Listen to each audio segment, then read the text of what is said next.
In the misty hills of Appalachia, there lies a forgotten village where graves whisper the story of a bloodline that never should have existed. The tombstones stand crooked, their inscriptions half erased by rain and time, but if you read them closely, the truth begins to unravel. The same names reappear generation after generation. Birth years overlap in impossible ways, and behind those carved dates hides a horror so unnatural that even the locals refuse to speak of it.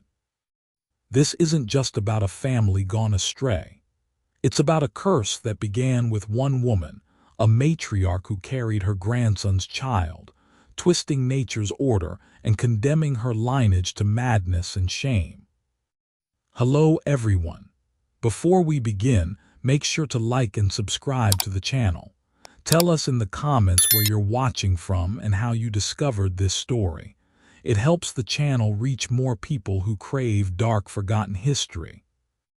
What you're about to hear was hidden for nearly a century, buried in court records, sealed in family Bibles, and whispered only in fear. But tonight, we uncover it all, every sin, every secret, every unholy bond. Her name was Martha, and she lived in the deep folds of Pine Hollow, a stretch of mountain land where fog clung to the trees like ghosts and time itself seemed to have stopped sometime in the last century. The sunlight rarely reached the valley floor. It was a place where families built homes from rotting timber and inherited not only land, but each other's blood. Martha was born into a world where cousins didn't just marry cousins, they married out of habit, out of fear, out of a belief that the outside world was wicked. In Pine Hollow, purity was measured not by faith, but by the thickness of blood. The family names repeated like an incantation: Creighton, Wells, Creighton again, until it became impossible to tell where one branch ended and another began. She came into the world in 1885, the child of a union that shouldn't have happened. Her parents were first cousins. Her grandparents were siblings. And beyond them, the family Bible fell silent. Pages had been torn out, burned, or blotted with ink, as if someone had tried to erase the proof of something even darker than incest. Martha grew up thin and pale, with eyes too large for her face, and a way of watching people that made them uncomfortable. The other children said she could hear things in the woods, voices calling her by name, whispers that told her secrets about the dead. Her mother said it was just the mountain wind, but her grandmother crossed herself whenever Martha entered the room. By the time she was 12, strange things began to happen in the hollow. Livestock were found dead, not butchered but arranged, laid out in patterns across the fields, their eyes open and glassy. The old midwives whispered that the Creighton bloodline had finally gone sour. But when Martha's father was asked about it, he said only, "The mountain takes what it wants." When she turned 14, Martha's body changed, and so did the way men in the hollow looked at her. She had her mother's beauty and her father's sharpness, a combination that seemed to unnerve the people around her. But behind that beauty was something colder, something that seemed to come from the soil itself. Her uncle, a man named Elias, began visiting the cabin more often. He would bring gifts, apples, hand-carved dolls, scraps of lace, and linger too long in the doorway. Her mother said it was kindness. Her grandmother said it was temptation. By 16, Martha was carrying Elias' child. The hollow whispered, but no one interfered.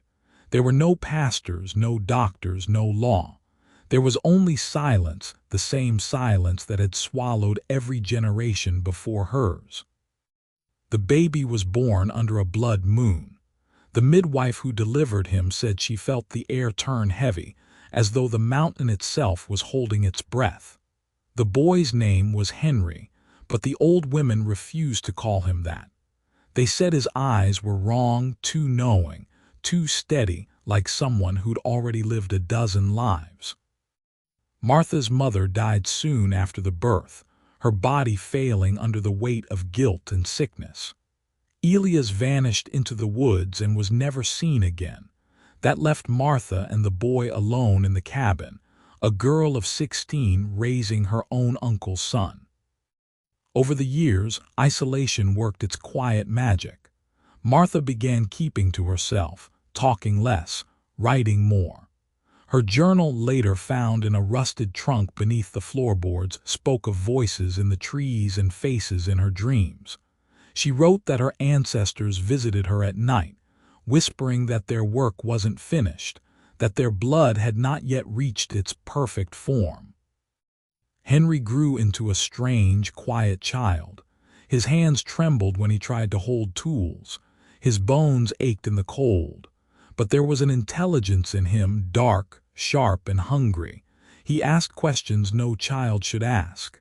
"If blood makes us one," he said once, "how close must it get before it becomes something else entirely?" When Martha heard that, she smiled for the first time in years. The Hollow had seen generations of deformity, madness, and disease, but with Martha, something had changed. The isolation no longer seemed like a curse. It had become a womb, a place for something unnatural to be born. By Henry's 10th birthday, no one in Pine Hollow went near their land. Travelers passing through spoke of strange lights at night, flickering from the cabin windows like candles burning through fog. They heard voices chanting in rhythms that didn't belong to any church. And always they saw Martha standing in the doorway, watching. By the time Henry turned 12, the Hollow had stopped pretending not to notice what went on inside Martha's cabin.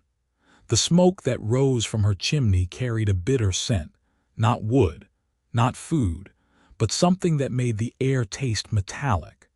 The neighbors said she was burning things that should never be burned: bones, herbs, and scraps of old fabric marked with symbols that no one could read. Martha told anyone who asked that she was preserving the family's purity, keeping the sickness of outsiders from polluting what she called the sacred blood. She claimed her ancestors spoke to her in dreams, teaching her how to cleanse the body, how to keep the blood strong, and how to ensure the next generation would be born closer to perfection. Henry was her world. She schooled him in whispers and silence, teaching him that their bloodline was chosen by something ancient, older than the Bible, older than man. She told him the outside world was corrupt, poisoned by mixed blood, and that only through union within their family could purity survive. When the boy reached 14, he began to look more like a man, taller, broader, but pale as candle wax. The locals said his eyes had the same strange gleam as Martha's. They didn't go to town anymore.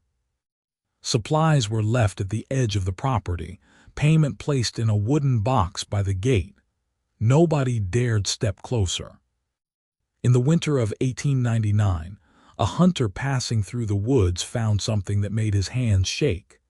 Hanging from the branches of a dead oak were lengths of twine, each tied with a small pouch. Inside each pouch were locks of human hair, some light, some dark, some clearly belonging to a child. When word spread, the people of Pine Hollow knew exactly whose land the oak stood on. The sheriff came once. He rode up the narrow path to Martha's cabin and never spoke of what he saw. A week later, he resigned and moved to another county. That spring, the Hollow changed forever. Henry was 15 and Martha was 31. According to the journal later found among the ashes of their home, Martha believed she had received a message, a command from her ancestors. The entry read, "The blood must turn inward one final time. Only then will the circle close." For days afterward, smoke rose from the chimney night and day. Henry was seen digging holes behind the cabin. The air filled with the stench of iron and rot. When the snow melted, Martha was no longer seen in the village. Only Henry appeared, coming down to the creek to fetch water. His eyes were distant, his words soft and disconnected. Some said he looked haunted, others said he looked holy. Then in 1901, Martha gave birth again. The midwife, one of the few who still dared to help, said she had never witnessed a birth so wrong. The child was born silent, its skin pale blue, its features twisted in ways she couldn't describe. But Martha smiled through the pain. She named the child Clara, claiming the silence meant purity, that her daughter had been born already free of sin. Henry stood beside her through it all, silent, unmoving.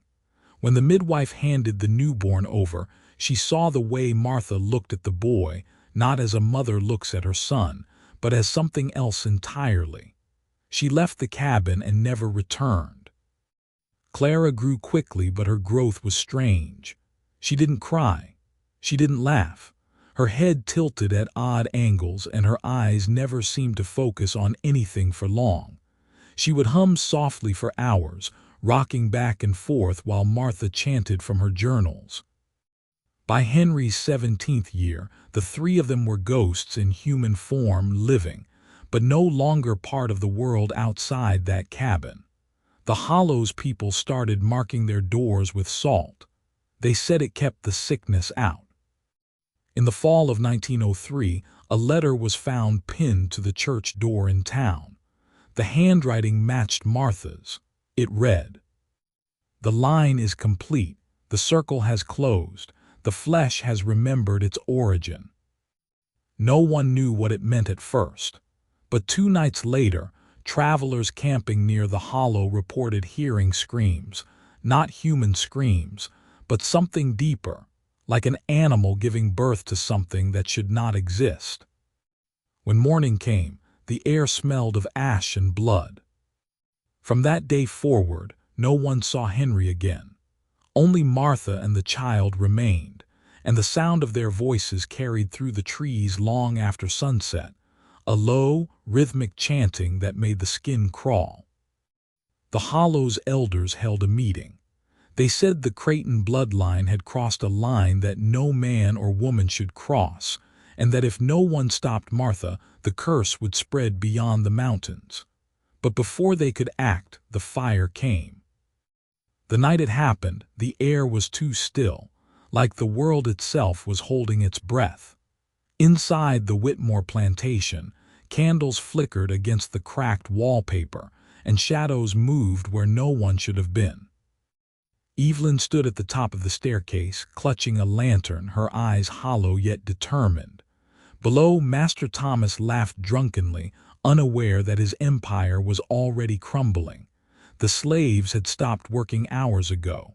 The tools were gone, the field silent. Only the whisper of footsteps moved through the hallways. It began with a single scream. Then another. And then chaos. The enslaved workers emerged from the dark with blades meant for crops but now wet with blood. Evelyn didn't flinch as the first blow fell. She watched years of humiliation and torment end in seconds.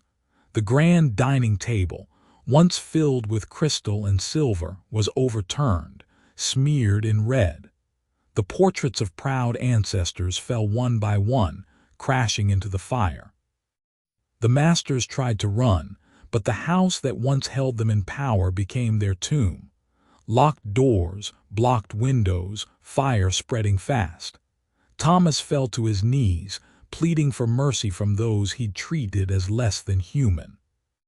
But mercy had long since died in that house. Evelyn approached him slowly, her lantern glowing like judgment itself. "You took everything from us," she whispered. "Now watch as it all burns." She dropped the lantern. Flames roared to life, devouring the velvet curtains and choking the air with smoke. Screams turned to silence. And outside, the first drops of rain began to fall, hissing against the flames as if the heavens themselves were washing the sins away. By dawn, nothing remained but ashes and the faint echo of chains breaking. The plantation stood empty, a hollow shell of pride and cruelty. Some say you can still hear the cries on stormy nights. Others say Evelyn's spirit still roams the halls, searching not for vengeance but for peace.